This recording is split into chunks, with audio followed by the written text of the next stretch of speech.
Hey, what's up, you guys? Big Time Collector 01 here, back at it again with another action figure review. And today we'll be taking a look at the Marvel Legends Mini Comics Wave Spider-Man Miles Morales. Taking a look at the packaging, it's an all-new packaging style. It's not really, it says blister card, but as you can see, the window is different. You can see it comes with a mini comic. You get a nice window here in the bubble.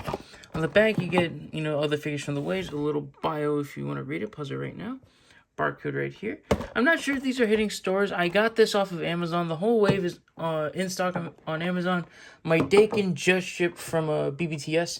So let's get to it and crack the figure open. And before we take a look at the figure, let's take a closer look at his accessories. He comes with a one left fisted hand. If you like, you can pop that out. And then you can give him one left wall-crawling hand. And for his only even set of hands, he comes with two thwipping hands. And as you can see, they are different. The thumb is curled in on this hand, but on the left side, it's, splayed out just like a normal thwipping hand. And then he comes with one right gripping hand to hold the comic book. And that's the whole point of the wave, is for them to come with these little comic books. But, I mean, it's cool. I think it's cool that they have some like little prop to hold. I've always liked props that come with action figures. But if it's gonna compromise the amount of accessories, like we don't even have an even set of fisted hands or these gripping hands, or hell, we don't even have a even set of wall crawling hands. Like if it's gonna compromise that, then why do it at all? Or why even include Miles in this wave at all? Like it's just so frustrating. To be honest, like, I would get rid of both of the thwipping hands, if we're being honest.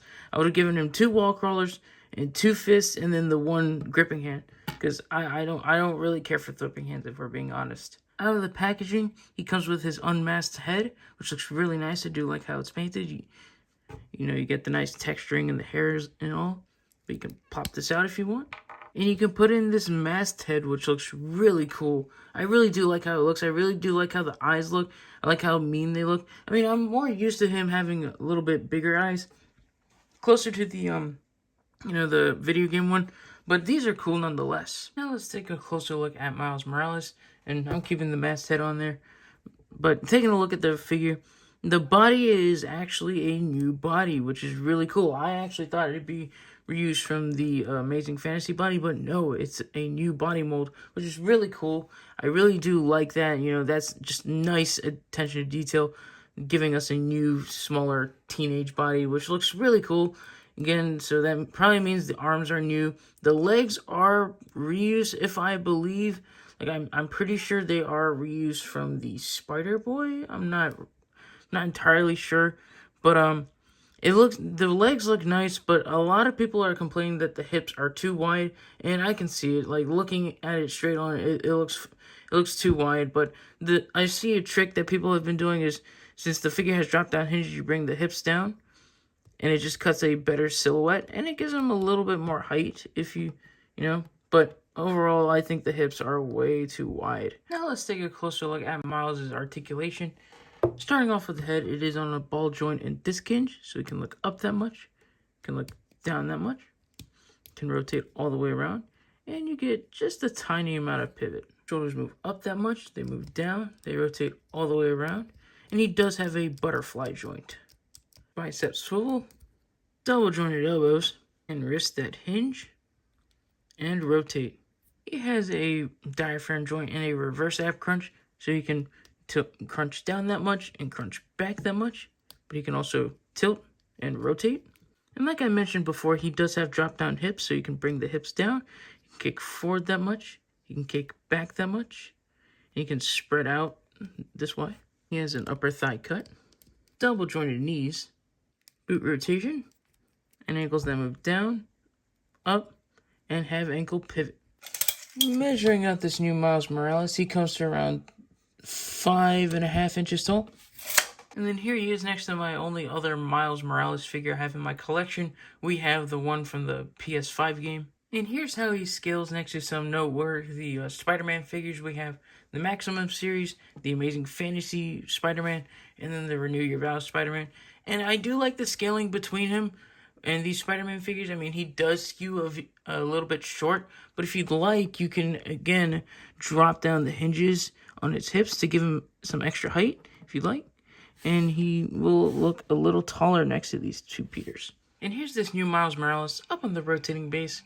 And I have to say this figure is pretty cool. I do like it for the most part. But the most disappointing thing about this figure isn't even the hips. I know everyone's biggest complaint is the freaking hips, but I don't really care if we're being that honest. The biggest complaint for me, at least, are the freaking hands. Like, I can't believe we still can't get all the hands with our Spider-Man figures. Like, seriously?